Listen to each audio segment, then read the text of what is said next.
Can you tell I've been working? My hair all over my head.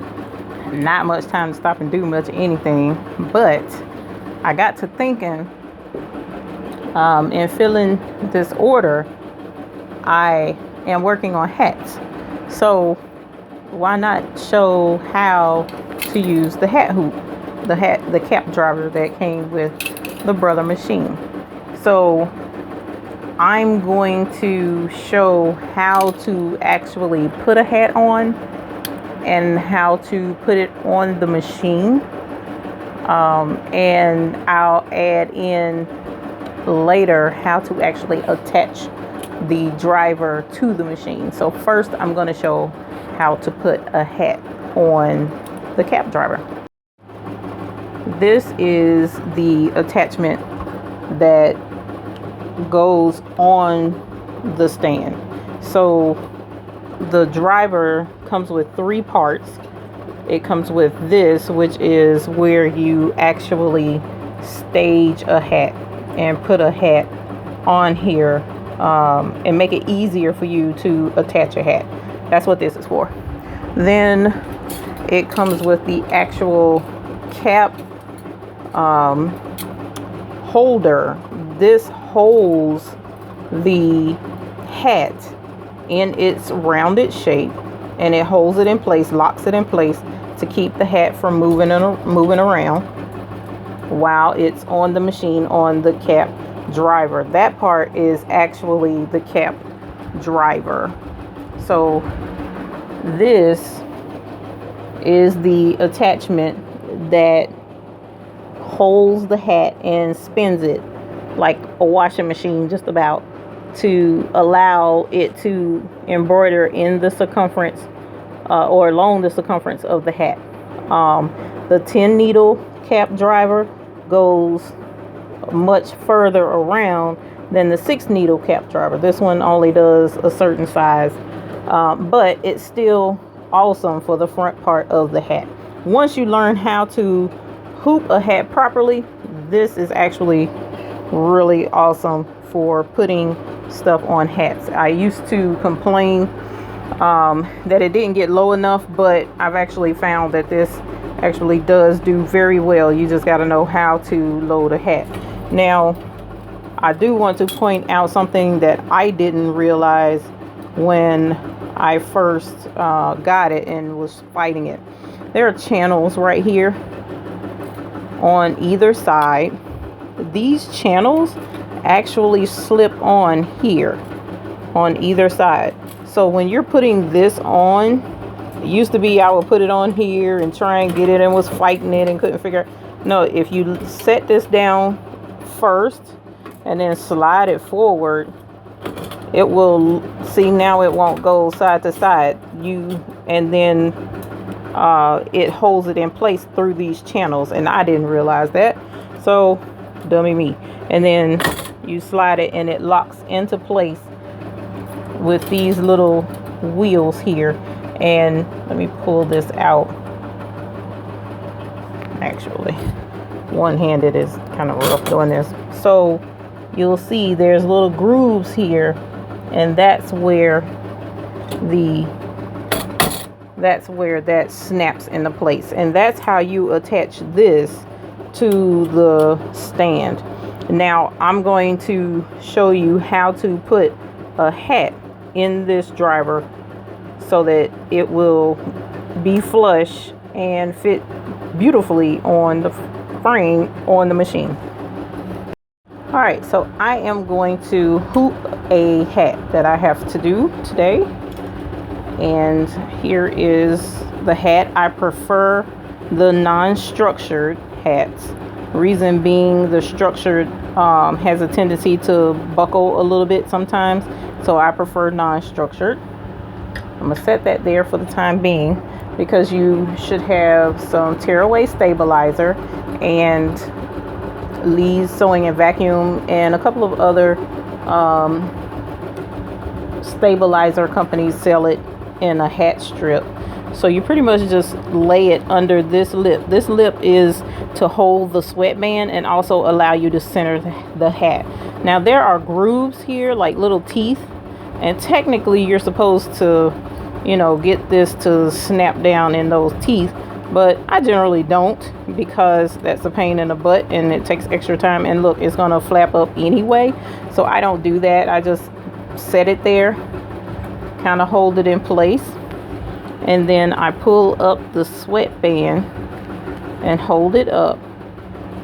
And I'm gonna move the camera so that you can see from this angle how this works.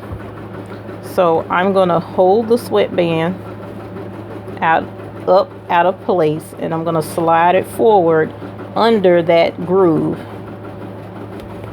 Okay, so once it's under that groove, I'm gonna make sure all along the sides that the sweatband is out of place. Then I'm going to pull up the strap. Pull up the strap that locks the hat down and put it over the brim of the hat. Now, what I've found makes a difference in how low your design is on the hat is I make sure that these teeth rest right along exactly where the hat meets the brim. All right, I was making that mistake of not doing that, and you want to make sure that it's rested just like that all along the entire brim of the hat. Make sure you do that, and that also ensures that your hat will be even when you put your design on there, because I made the mistake of not doing that, and it ended up with the design going wonky. So as long as you have that even along the brim, you're good. And I lined this up. There's also a little groove right here at the top of this that will help you see the center, and you can fold the brim back and look at the center mark on that thing. But usually once I have this hooped, I can pretty much look and eyeball and tell that it's pretty centered on this bracket. All right, so once you do that, there's a latch hook mechanism down here on the side, and I don't have much room over there to show you that, but you just lock it in place. And once I take it off of this, I'll show you that. Then let me see if I can get this to show though. Can you see that? Okay, so then you want to make sure that this surface is good and flat. So I generally tug it just a little bit, not much, and then fold it under on these sides. And this comes with these clips, so I clip them on the sides. It comes with 4 clips, and you can actually clip this with 4, but for right now I just clip it with 2. And then you want to put your lock for the brim down in place, and as you see, it slides up and over. So you just slide it up, flip it over, and then slide it down to lock it in place. And you can double check by this line to make sure that it's centered the final time. So that's it. That's how you mount your hat. So then you hold these wide brackets and push against the little and pop it right off, and that is it. That's how you put a hat on the bracket. So now we're going to go and put it on the machine.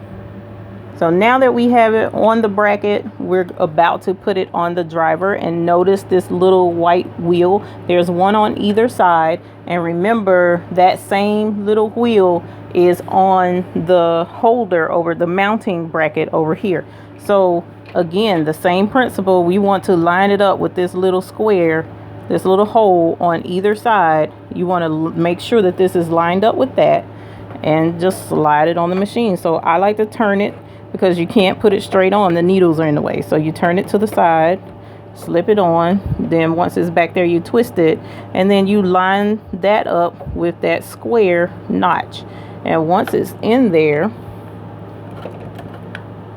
once it's there on both sides, I reach around and pull, squeeze basically, because what I used to do was just push it on and snap it into place. But what I've learned is that moves this arm, and it can throw off the calibration of the machine. So to keep from doing that, I just reach around on both sides and squeeze to lock it into place. And that way I'm not pushing that. I'm putting the pressure just on the driver and the cap holder and squeezing it into place. And that's that. Once you're done, then you make sure your design is loaded and hit go. And the design will be centered on the hat. Here's another one that I did just now. You see how low it is on the hat. Let me take the stabilizer off.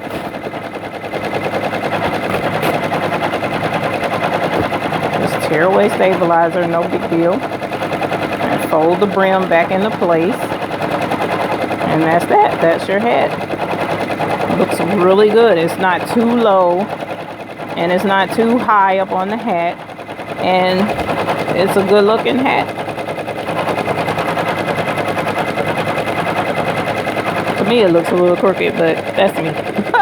It might be just a smidge off, but for the most part, looking at it, it looks good. And it's centered every time. No matter how many hats you do, it's easy to make sure that they're always centered on the cap.